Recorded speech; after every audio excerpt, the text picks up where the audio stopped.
Hello and welcome to our program. Please join me in welcoming on our show today Tarun Thakral, who is a corporate executive with a deep passion for history and heritage.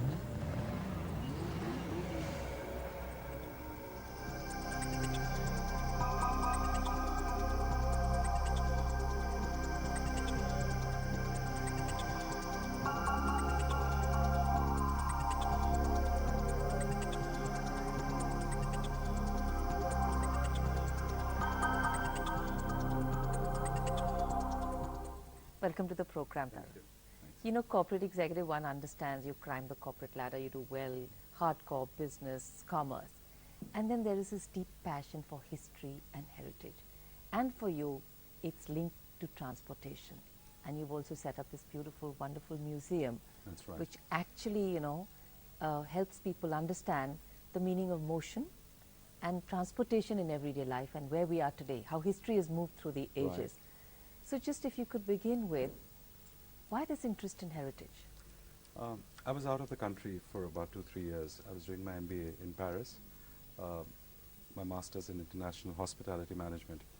And there I realized that students like myself always took some time out in pursuing their passions or their hobbies. So I used to think, why as Indians, we were 4 Indians there at that time, why didn't we do that? Then the whole story came back that the pressure of studies, we all start collecting stamps, coins, while we are young. When you reach your class 9th or 10th, the pressure of studies from your parents is so high that one day you see, your collection go down in the dumps. Absolutely. After 10th, it's the 12th, the stress of getting good The marks. big boards. Yeah, the boards. Then getting to the right university, then getting a good job, then getting married or getting a house.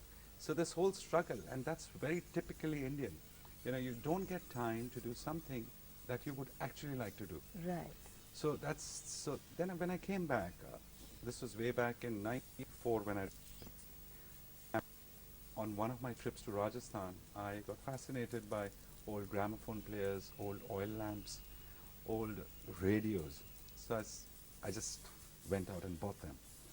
And then on my subsequent trip, I saw a dilapidated old car. Something triggered in me. I bought that for a princely price of 5,000 rupees at that time. Okay. And it took me about a year and a half to get it back to life. And everybody around me was so fascinated. And you drove it? Yeah, and I drove it. It moved, after okay. 1.5 years. Okay. Because it was in a very bad condition. So that triggered the passion for vintage cars or old cars. So suddenly the transportation thing came in. I started collecting bullock carts, camel carriages, horse carriages, howdahs, and this whole two-wheelers, buses. I even own an aircraft. Oh, wow. Okay. Boats. So Okay. anything that moved. Because then I thought, let me just, enhance this collection to a more comprehensive level as to how people of India have moved over time. Because we don't realize that transportation plays a very important role in our lives. As you said, all of us have this deep-rooted interest in history. That's right. And for most of us, history is just a subject trapped in the pages of a book. Very true. And the moment you see history, I would call this industrial heritage of our country. Transportation forms the industrial heritage. Once you see them in real life, you actually, start feeling for it and you get emotionally connected.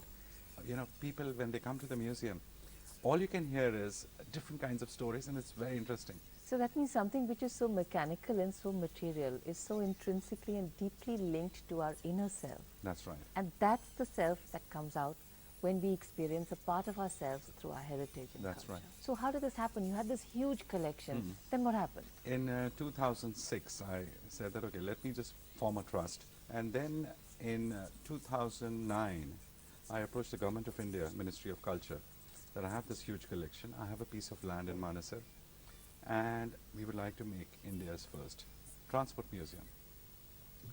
And I was very impressed with the Government of India.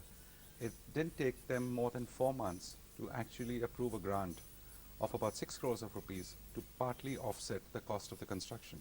of the museum. Wonderful. Yeah, we raised donations to the extent of about 5 crores, and balance I put in my own resources. Okay. So eventually the museum was open to visitors in December of 2013. Right. And it's been a remarkable success. Not only does it display old objects, we have intermixed contemporary art pertaining to transportation within the museum. So it's not a boring museum. It's a very fun and entertaining museum.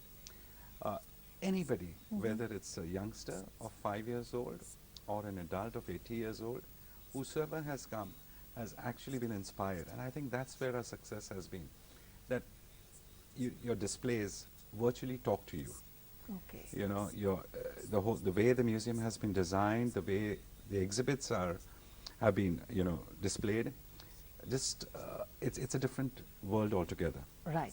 So when, Tarun, you set this whole thing up, I'm sure there was some question mark in your mind. Kaun aayega? The tradition of going to museums on Sundays, on holidays, weekends just does not exist. You're very right. In fact, that's the thing that we are fighting still. Why in India has the culture of going to museums completely died down? And there are reasons for it. More than 98% of our museums in this country are run by the government. Okay. The government has a beautiful collection. Unfortunately, the displays don't change. Museums in other parts of the world, they're very dynamic. They keep changing objects. They keep changing their displays. Today's generation, what do they like? They're all these gizmo freaks, right? Right. Now, if you give them a boring setup, they will never come again. They will never recommend your museum to others. So, in order to drive, people back to museums, you have to create displays which are truly international, which are something which you can, feel, oh man, they've done a very good job here. Right, right. So, and that's where the success of Heritage Transport Museum has been. Right. That it has started bringing people, and our biggest strength has been word of mouth, which we've received from visitors. So this whole thing about now, we're actually expecting, and this is the most useful for a younger generation. An older generation can get lost in nostalgia because they still somewhere link Yes. to the modes of transport That's right. which are being exhibited. But the younger lot see those as foreign objects. They don't even know that, these are the kind of coaches you had, these were the kind of vehicles, this was the kind of music listening equipment. That's right. And that's where the true experience lies Right. in saying, how can we bridge this gap between modernity or current, the scenario, and heritage? And for that, I think experience is what bridges it. Yeah, it does. So how have you made it experiential? We have a huge collection of old lithographs, photographs depicting Indians traveling. Now when that photograph is related to an actual object, Okay. you actually find a sync between, okay, this is the way there were cobbled roads or, dusty roads, and this is how this thing, this particular object would have in travels. And then, of course, we are in the process of introducing audio guides, which will actually talk about some of the histories also associated with it. For example, we have this beautiful old railway saloon, okay, of the 1930s, which has, it was a saloon which belonged to the Maharaja of Jodhpur. It has 2 bedrooms, a living room, a restroom, and a kitchen. So it's actually a mini apartment. Now when people see that and then they relate to their railway journeys, they actually can imagine the correlation between luxury travel of those years than to the modern day trains. Today, we are the only museum which has in fact nobody in the country has an Indian flag which has gone to the moon and come back. Okay? Nobody has it. Even the government doesn't have it. Now when a visitor comes and sees that displayed there, immediately the pride towards your nation. So transportation, you're linking yourself from way back to the oldest object we have is a 1500 BC toy cart on wheels, which depicted the evolution of the wheel, to the modern day space, what is going to happen. So you actually are linking, and then people get connected with these things. They feel emotional about it. Right. Yes, this is something, it's a great matter of pride. Absolutely. Tarun, I think that's absolutely true. We're going to go in for a short break. Okay. When we come back, we'll want to understand from you that outside in other parts of the world, history, heritage, culture, there's so much of investment in terms of human capital and financial capital to preserve it. Right. Here in India, we take history and heritage for granted. Granted. So we're going to go in for a Okay. break, and when we come back, we'd like you Sure. to share your views on this. Sure. Right now, a short break. Stay with us.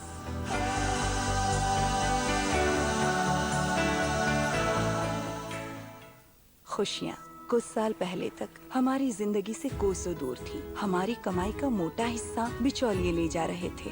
ऐसे में हम इस परंपरा को बचाते या नया रोजगार ढूंढते? इस सवाल का जवाब था computer.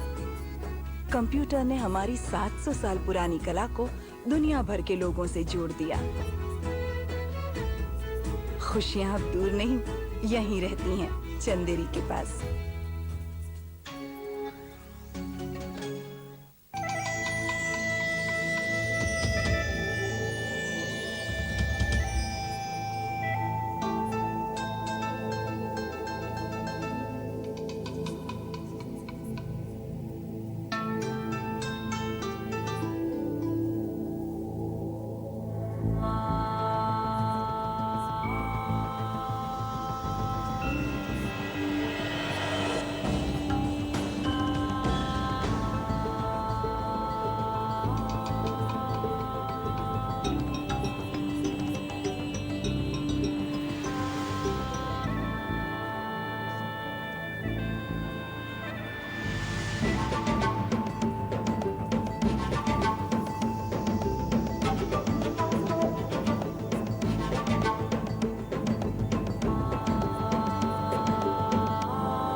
Welcome back. We're still in conversation with Tarun Thakral, who, despite being a very busy corporate executive, has a deep passion for history and heritage and has virtually invested everything that he's owned and earned into a passion. Let's learn a little more.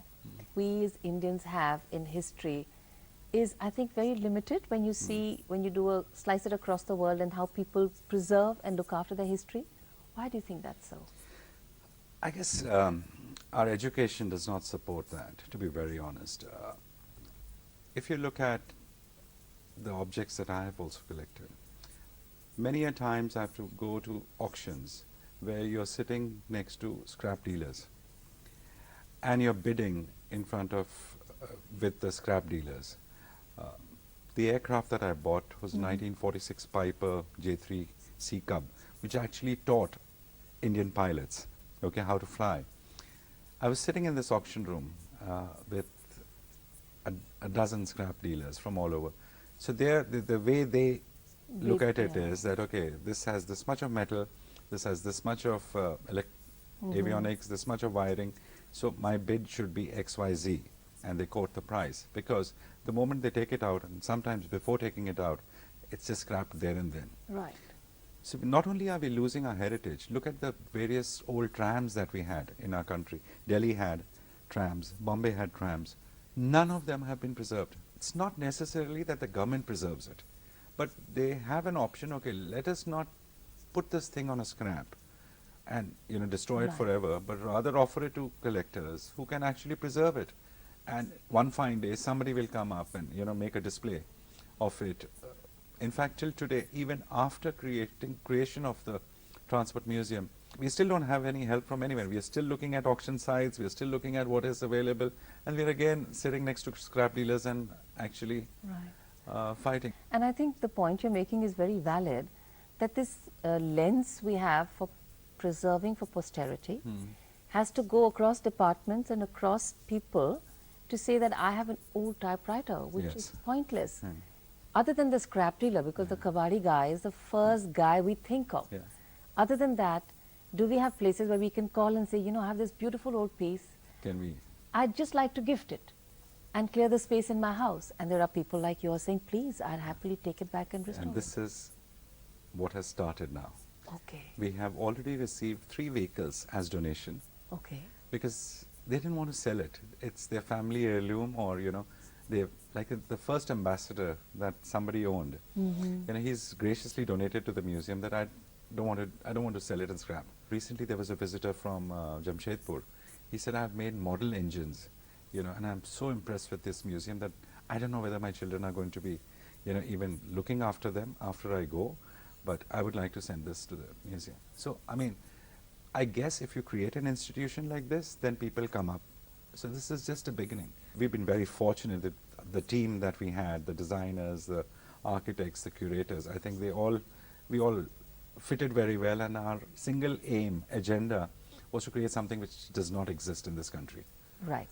So would you like to sometime even catalogue the process and the journey you took, because Yes, that we could are. be a way for many other people who Yeah. want to do it? We are in the process of doing that. Okay. We are. Right. So you're writing the whole process of how this Yes, came about? How this came about, yeah. Okay. We are also, we would also like to probably offer our expertise to Indian museums, existing Indian museums, on how to improve, And make them more alive. More alive, yeah. Because they're How to make them- fairly, the energy is fairly dead Yeah. in many one of them. That's true. And though the objects there Are represent the priceless, past, yeah. but they're priceless and alive. Right. See, they have been unable to connect the object with the visitor. True. That's the problem. The moment you are able to connect an object, old object, with the customer, keeping the customer in mind, it's like a hotel industry. Okay, you need to think what the customer wants, or you want to do. So you have to be that one step ahead. Museums are just the same. They're a part of, according to me, they're part of the hospitality industry. You need to connect with the consumer. Right. And the hospitality industry is your main industry. Right. that's- But you say a very valid thing over here, and the word you use for somebody coming into the museum is customer. And I think that's where the power lies. Because somebody is spending his time Yes. or her time to purchase a view, and finally it's not an object only. So what is the onus, and where is the passion? What is the passion with which you display what you That's have right. to display? That's right. And I think And how does that connect to the customer? Right. You can display it, with a fancy LCD screen and all that. Okay. But whatever the content is also has to connect. And that too, keeping in mind today's generation. If you write a long history, nobody is interested in reading. Let me tell you that. Nobody is interested Okay. in.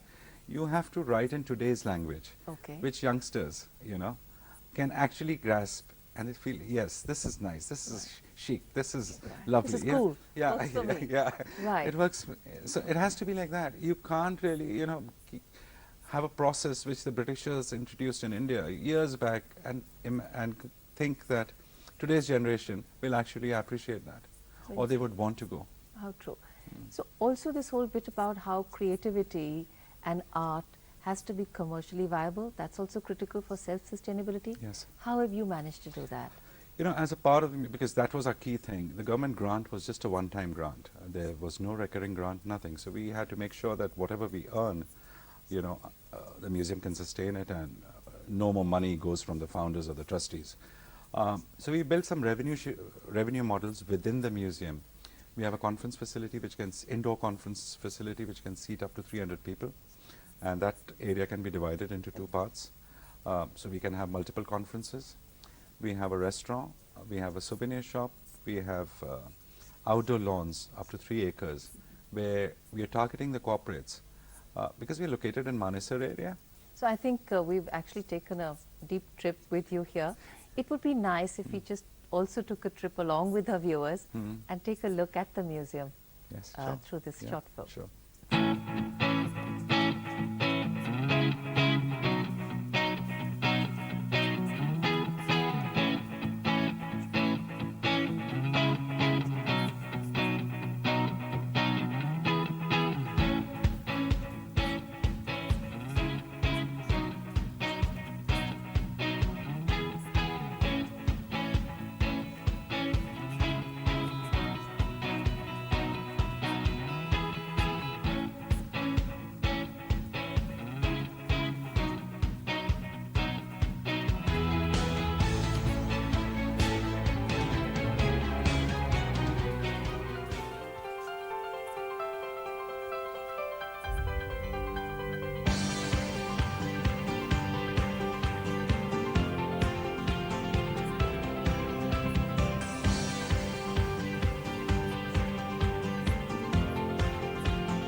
truly wonderful.